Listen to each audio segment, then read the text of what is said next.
जय हिंद दोस्तों। रिसेंटली भूटान के prime minister Tshering Tobgay India के विजिट में है 14 मार्च से लेकर 18 मार्च तक में। लेकिन इसी बीच में यहाँ पे एक बहुत बड़ी मेगा ग्रीन सिटी प्रोजेक्ट की यहाँ पर जिक्र किया गया है। बेसिकली ये जो प्रोजेक्ट है ये गिलेफू प्रोजेक्ट है, जिसे भूटान में पहली बार ऐसी मेगा प्रोजेक्ट स्टार्ट करने की बात की जा रही है। और इसके रिगार्डिंग मल्टीपल्स आप आर्टिकल्स आप देख सकते हैं। Bhutan opening move it's Gelephu gambit. So इस वीडियो में बेसिकली हम लोग बात करने वाले हैं कि गिलेफू जो प्रोजेक्ट है वो नेपाल के लिए किस तरीके से एक गेम चेंजर होने वाला है, इवन इंडिया के लिए कैसे ये स्ट्रेटेजिकली इंपॉर्टेंट रखता है। इवन सबसे बड़ा क्वेश्चन ये निकल के आता है कि भूटान आज के टाइम में जहां ग्रॉस हैप्पीनेस इंडेक्स में फोकस करता है, वहीं आज के टाइम में इकोनॉमिक प्रोजेक्ट पे फोकस कर रहा है। इसके पीछे, इस शिफ्ट के पीछे क्या रीजन है, इस पर भी बात करेंगे। लेकिन सबसे पहले एक लुक लेते भूटान के ऊपर। भूटान जो बेसिकली भारत के नॉर्थ ईस्टर्न स्टेट से सटा हुआ एक कंट्री है, जो चीन और इंडिया के बीच में एक लैंडलॉक्ड कंट्री है। और जिस गिलेफू की हम बात कर रहे हैं, ये बेसिकली लोकेशंस आपको भूटान के जस्ट साउथ में आपको मिल जाएगा। यहाँ पर देखिए, सो गिलेफू प्रोजेक्ट के तहत में ये बेसिकली अनाउंसमेंट किया जा रहा है कि इस प्रोजेक्ट को यहाँ पर अनाउंसमेंट को लेकर 1000 स्क्वायर किलोमीटर जो बेसिकली एरियाज है, यहाँ इसे डेवलप किया जाएगा। इवन इस गिलेफू को कनेक्ट करने की बात की जा रही है आसाम के कोकराझार से, ताकि भूटान को एक प्रॉपर कनेक्टिविटी मिल सके इंडिया के साथ। और इंडिया से बेसिकली जो एशियन कंट्रीज है, या फिर हम ये कहें कि भारत के जो पड़ोसी देश है, भूटान हो गया, बांग्लादेश हो गया, इवन की नेपाल की भी बात करें तो वहां से भी जो कनेक्टिविटी है उसकी एस्टेब्लिशमेंट करने की बात की जा रही है। और ऐसा नहीं कि ये पहली बार ये प्रोजेक्ट का जिक्र किया गया। इसके पहले आपने देखा होगा कि इसके रिगार्डिंग हमने पहले ही वीडियो बनाया था जब इस चैनल की शुरुआत हुई थी। तो चैनल की शुरुआत के टाइम में आई थिंक कि दूसरा तीसरा वीडियो ही होगा जो बेसिकली गिलेफू प्रोजेक्ट को लेकर हमने बनाया था, जब भूटान के किंग इंडिया के विजिट में थे उस टाइम। और इस बार फिर से गिलेफू प्रोजेक्ट को लेकर एक पुश दिया गया है भूटान के प्राइम मिनिस्टर की तरफ से। तो पूरी कहानी है क्या, शुरुआत से समझते। देखिए, भूटान के जो प्राइम मिनिस्टर है शेरिंग तोब्गे, ये 14 से लेकर 18 मार्च तक में, यानी कि आज इनका लास्ट डेट है, ये भारत विजिट में थे। इवन कि बहुत सारे ऐसे प्रोग्राम्स कॉन्क्लेव में इन्होंने पार्टिसिपेट किया, दिल्ली हो चाहे फिर मुंबई हो। और मल्टीपल अनाउंसमेंट यहाँ पर की गई। मल्टीपल अनाउंसमेंट में जाएंगे, लेकिन सबसे पहले जो इंपॉर्टेंट है उस पर हम बात करना चाहेंगे। देखिए, भूटान के जो किंग जब पिछले दिसंबर के टाइम में इंडिया विजिट किए थे, जिग्मे खेसर नामग्याल वांगचुक, तभी इन्होंने यहाँ पर नींव रखी थी गिलेफू माइंडफुलनेस सिटी की। आप जैसे कि इस आर्टिकल्स में यहाँ देख सकते हैं, जब बेसिकली 2 नवंबर का ये आर्टिकल है जब ये पब्लिश है। Bhutan king Wangchuck to begin 8 day India visit on November 3rd। और इसी टाइम में इन्होंने यहाँ पर लॉन्च किया था भारत के प्रधानमंत्री के साथ मिल, क्योंकि इस प्रोजेक्ट में भारत का एक बहुत बड़ा कॉन्ट्रीब्यूशन होने वाला है। सो अगर हम बात करें गिलेफू प्रोजेक्ट के बारे में, जिसे भूटान के किंग ने अनाउंस किया था, एक मैसिव इंटरनेशनल सिटी को बिल्ड करने के लिए, जो बेसिकली एरिया की अगर बात करें तो 1000 स्क्वायर किलोमीटर एरिया है। और जस्ट ये आसाम के साथ में बॉर्डर को शेयर करता है, इसे इन शॉर्ट गिलेफू प्रोजेक्ट भी कहते हैं। और इस प्रोजेक्ट के तहत में एक इकोनॉमिक कॉरिडोर भी बनाया जाएगा, जो basically south Asia, south east Asia और नॉर्थ ईस्टर्न स्टेट्स को कनेक्ट करेगा। आप यहाँ पर मैप में देख सकते हैं कि बेसिकली यहाँ पर भूटान इसके जरिए पूरा जो साउथ ईस्ट वाला जो पोर्शंस है, हम ये कहें शॉर्ट की एशियन नेशंस है, इनकी कनेक्टिविटी यहाँ पर एस्टैब्लिशमेंट की जाएगी। क्योंकि यहाँ पर इसके जरिए म्यांमार की बात करें, Laos, Thailand, Vietnam, Cambodia, Malaysia, ये सारे देश से कनेक्टिविटी को एस्टैब्लिशमेंट किया जाएगा। इवन कि भूटान का खासकर गिलेफू आइलैंड को लेकर सबसे बड़ा ऑब्जेक्टिव ये है कि भूटान इसके जरिए अपनी एनर्जी सेक्टर को एक्सपेंड करना चाहता है। इवन फिजिकल और डिजिटल कनेक्टिविटी को इंप्रूव करना चाहता है। इसके अलावा जो पीपल की अप स्किलिंग है, वो भी भूटान गिलेफू प्रोजेक्ट के जरिए जो बेसिक जो ऑब्जेक्टिव है वो रखता है। और इवन की इससे ओनली कनेक्टिविटी एस्टैब्लिशमेंट तो होगी, लेकिन इसके जरिए भारत की बात करें तो भारत की जो नॉर्थ ईस्टर्न स्टेट्स है, इसे भी यहाँ कनेक्टिविटी मिलेगी। क्योंकि रिसेंटली आपने देखा होगा कि मातरबारी जो पोर्ट है बांग्लादेश में, इसको लेकर भारत और जापान दोनों काम कर रहे हैं। और भारत कहीं ना कहीं गिलेफू आइलैंड को कोकराझार से जो कनेक्टिविटी की जो बात करते हैं, जो 57 किलोमीटर अप्रॉक्स है, जो रेल लिंक की बात की जा रही है, इवन की पिछले साल भी कहीं ना कहीं इसको लेकर, इस रेल लिंक जो प्रोजेक्ट है इसको लेकर काम चल रही है। और अप्रॉक्स ये बेसिकली जो काम है अब कंप्लीट मोड में फिलहाल है, ताकि जो कोकराझार जो आसाम में है, इसकी भी इकोनॉमी जो है आज के टाइम में बूस्ट हो सके। क्योंकि देखिए, आसाम में एक लंबे टाइम से 1985 से टाइम से आसाम अकॉर्ड जब हुआ था, हम पूरे उसके हिस्ट्री में नहीं जाएंगे, तो वहां पर एक इकोनॉमिक क्राइसिस जैसी सिचुएशंस है, खासकर जो रोहिंग्या मुस्लिम्स के एंट्री होने के बाद में। लेकिन इसी चीज को कहीं ना कहीं रिवाइव करने की बात की जा रही है कि आसाम की इकोनॉमी के एक बूस्टअप मिल सकता है, खासकर भूटान की इस मेगा सिटी प्रोजेक्ट को लेकर। और इसके लिए ना, इस गिलेफू प्रोजेक्ट के लिए भूटान जो है एक स्पेशल एडमिनिस्ट्रेटिव रीजन क्रिएट करेगा, जिसमें सारे जो बिजनेसेस है वो बेसिकली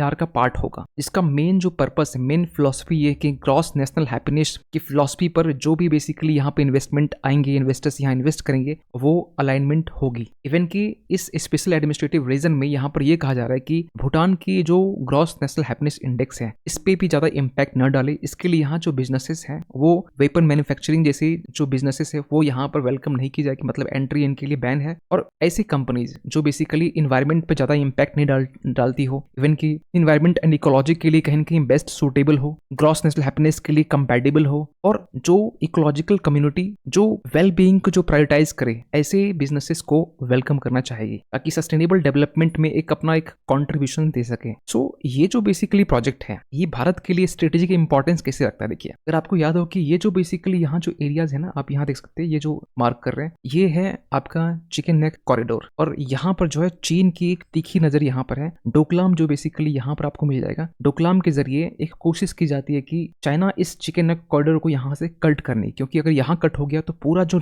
मेरा नॉर्थ ईस्ट स्टेट्स है, ये मेनलैंड जो इंडिया है उससे कट हो जाएगा। और चाइना ये एक लंबे टाइम से चाहता है कि चिकन नेक कॉरिडोर को यहाँ पर कट कर किया जाए, और इसके लिए भूटान जो है चाइना के लिए इंपॉर्टेंट एक जरिया रखता है। और कहीं न कहीं एक सबसे बड़ा एक पर्पस, एक बेसिकल रीजन ये था कि डोकलाम वैली जो क्लासेस हुए थे 2017 के टाइम में, चाइना की इसके पीछे जो मंशा है, वो मंशा चिकन नेक कॉरिडोर को कट करने की ही थी। लेकिन इस प्रोजेक्ट के जरिए जो कनेक्टिविटी है वो एस्टैब्लिशमेंट की जाएगी, जिससे भारत को कहीं न कहीं स्ट्रेटेजिकली इनको फायदा मिलने वाला है। और इंडिया इसके लिए ना एक इंपॉर्टेंट रोल प्ले करता है, ताकि यहाँ से एयरपोर्ट, रेल लिंक, जो भी बिजनेसेस यहाँ पर आएंगे उनके लिए एक प्रॉपर इन्वायरमेंट क्रिएट कर सके। इवन कि जब जब भूटान को भी नीड होती है ना मदद की, तो हमेशा वो भारत की तरफ ही देखता है, साउथ की तरफ देखता है, क्योंकि भूटान के साउथ में इंडिया है। क्योंकि भूटान के लिए भारत जो है एक largest and most important trading partner है, क्योंकि 2021 का डेटा ये कहता है कि भूटान ने जितनी इलेक्ट्रिसिटी एक्सपोर्ट की, उसमें भारत जो था वो बेसिकली 80%, आप समझ सकते हैं 80% इलेक्ट्रिसिटी भारत ने खरीदा अकेले। उसमें से भी 20% जो इलेक्ट्रिसिटी वो भारत के कहने पर बांग्लादेश और बाकी सारे जो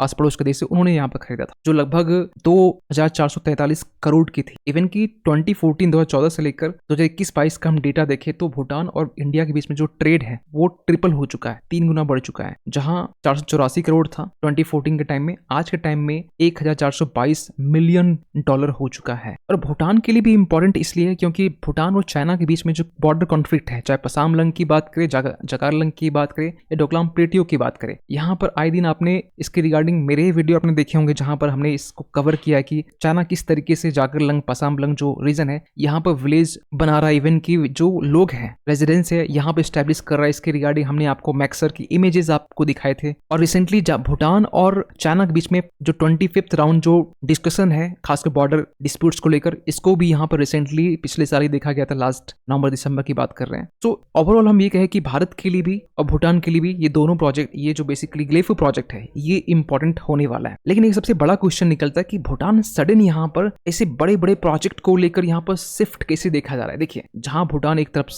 तरफ हैप्पीनेस इंडेक्स में ज्यादा फोकस करता है कि हमारे लिए टूरिज्म मायने नहीं रखता है, हमारे लिए वैल्यू ऑफ टूरिज्म मायने रखता है, वॉल्यूम ऑफ नहीं। तो आज अचानक फिर ऐसा क्या हुआ, और अभी अचानक ऐसा क्या हुआ कि भूटान हैप्पीनेस इंडेक्स को इग्नोर करते हुए, या हम ये कि थोड़ा सा नजरअंदाज करते हुए इकोनॉमिक एक्टिविटीज के पीछे फोकस कर रहा है। इसके पीछे रीजन अगर जाने तो आपको पता होना चाहिए कि जनवरी के टाइम में, इसी साल की बात का, जब यहाँ पे इलेक्शन कंडक्ट हुए, और जो इलेक्शन कंडक्ट हुए ना, उसके पीछे जो मेन जो मोटो था, जो शेरिंग तोब्गे जो जीत का है, उनका मेन जो मोटो ये था, भूटान की इकोनॉमिक रिवाइवल। क्योंकि जब कोविड-19 आया, कोविड-19 टाइम में इकोनॉमिक क्राइसिस देखने को मिला, टूरिज्म वहां पर जाना बंद कर दिए, इवन कि कहीं कोई भी देश जाना बंद कर दिए। भूटान की जो ट्रेड ओनली इंडिया के ऊपर डिपेंडेंट उसमें हो गई, और एक लिमिटेड वे में। सो इसका अल्टीमेट रिजल्ट ये हुआ कि भूटान की जो इकोनॉमिक क्राइसिस का सामना करना पड़ा एक लंबे टाइम से, ये अभी की बात नहीं है, 2020-21 से लेकर अब तक कहीं न कहीं भूटान इकोनॉमिक क्राइसिस को फेस कर रहा है। सो इसीलिए भूटान ने यहाँ पर यह डिसाइड किया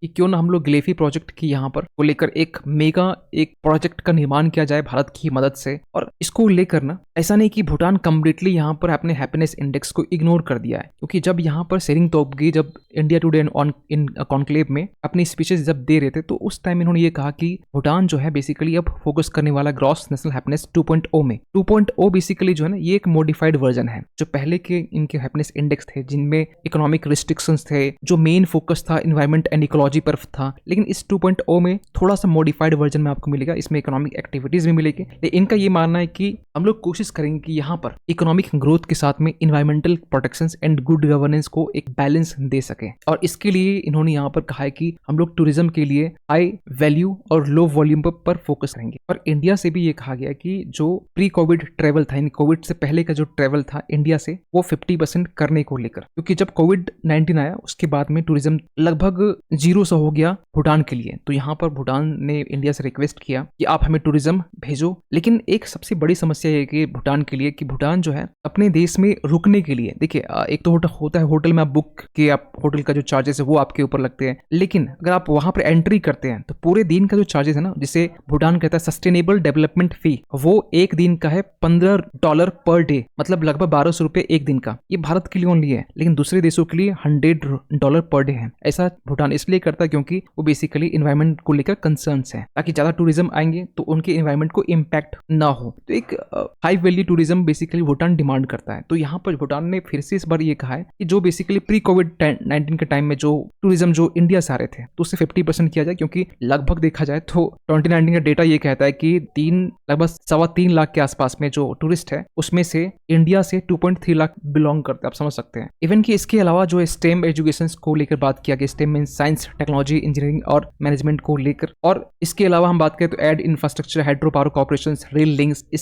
इसको लेकर भी यहाँ पर दोनों देशों के बीच में बातचीत हुई है। सो फाइनली कंक्लूजन में ये कह सकते हैं कि ऐसा दूसरी बार होने वाला है कि इलेक्शंस के डेट अनाउंस हो चुके हैं, और डेट अनाउंस होने के बाद में डॉक्टर मनमोहन सिंह के बाद 2009 के टाइम में जब मनमोहन सिंह यूके विजिट किए थे, जब इलेक्शन के डेट अनाउंस किए गए थे, और उसके बाद में डेट अनाउंस करने के बाद में पीएम मोदी दूसरे ऐसे प्रधानमंत्री होंगे जो भूटान के विजिट में जाएंगे। वैसे खासकर इसके पहले देखा नहीं गया कि इलेक्शन के डेट अनाउंस करने के बाद में कोई भी पीएम दूसरे देश में जाते हैं। सो देखना अब ये है कि भारत और भूटान के बीच में जो रिलेशंस हैं वो एक लंबे टाइम से कहीं न कहीं एक अच्छे फ्रेंडशिप मानी जाती है, जिसके पीछे मेन जो रीजन भी बोला जाता है कि दोनों का एक मेन जो दुश्मन है, कॉमन जो एनिमी है, वो है चाइना, जो दोनों कहीं न कहीं क्लोज करती है। और कहीं न कहीं हर बार देखा जाता है कि भारत और भूटान के बीच में जो रिलेशनशिप है, चाहे इकोनॉमिक एक्टिविटीज को लेकर हो, चाहे दोनों के बीच में कल्चरल रिलेशंस को लेकर हो, पीपल टू पीपल टाइज को लेकर हो, दोनों के बीच में रिलेशंस अच्छे माने जाते हैं। और उसी बीच में गिलेफू जो प्रोजेक्ट है, ये और इसमें कहीं चांद लगा सकता है दोनों देश के रिलेशंस को लेकर। तो इन तमाम इश्यूज को लेकर आपका क्या मानना है, कमेंट कीजिएगा। मिलते हैं किसी अगली वीडियो में, तब तक के लिए थैंक यू सो मच।